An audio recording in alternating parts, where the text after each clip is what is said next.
ആലുവയിൽ ലോട്ടറി കടയിൽ നിന്ന് 27,000 രൂപ മോഷണം പോയി. കടയുടമ തൊട്ടടുത്ത കടയിലേക്ക് മാറിയ നേരത്താണ് മോഷ്ടാവ് മേശ തുറന്ന് പണമെടുത്തു മുങ്ങിയത്. CCTV ദൃശ്യങ്ങൾ കേന്ദ്രീകരിച്ച പോലീസ് അന്വേഷണം ഊർജിതമാണ്.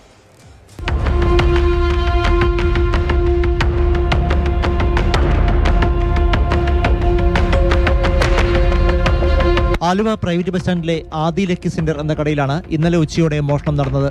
കട തുറന്നു വെച്ച് ഉടമ ടോണി തൊട്ടടുത്ത് തന്റെ തന്നെ ഉടമസ്ഥയിലുള്ള മറ്റൊരു കടയിലേക്ക് മാറിയ നേരത്താണ് ഞൊടിയിടയിൽ പണവുമായി മോഷ്ടാവ് കടന്നു കളഞ്ഞത്.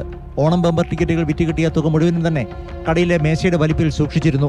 കടയുടെ പരിസരത്ത് പതുങ്ങി നിന്നിരുന്ന ചെറുപ്പക്കാരൻ കടയുടമ പുറത്തിറങ്ങിയതോടെ കടയിൽ ആരുമില്ലെന്ന് മനസ്സിലാക്കി കടയിൽ കയറി മേശ തുറന്ന് പണമെടുത്ത് കടന്നു കളയുന്നത് CCTVയിൽ പതിഞ്ഞിട്ടുണ്ട്.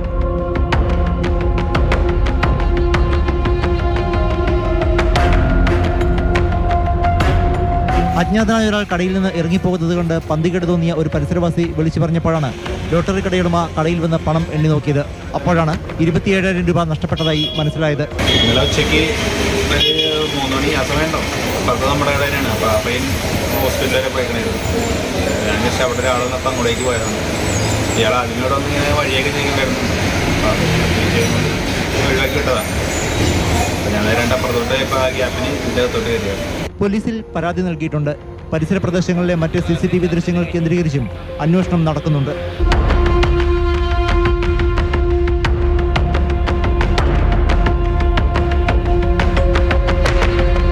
മാതൃഭൂമി ന്യൂസ്, കൊച്ചി.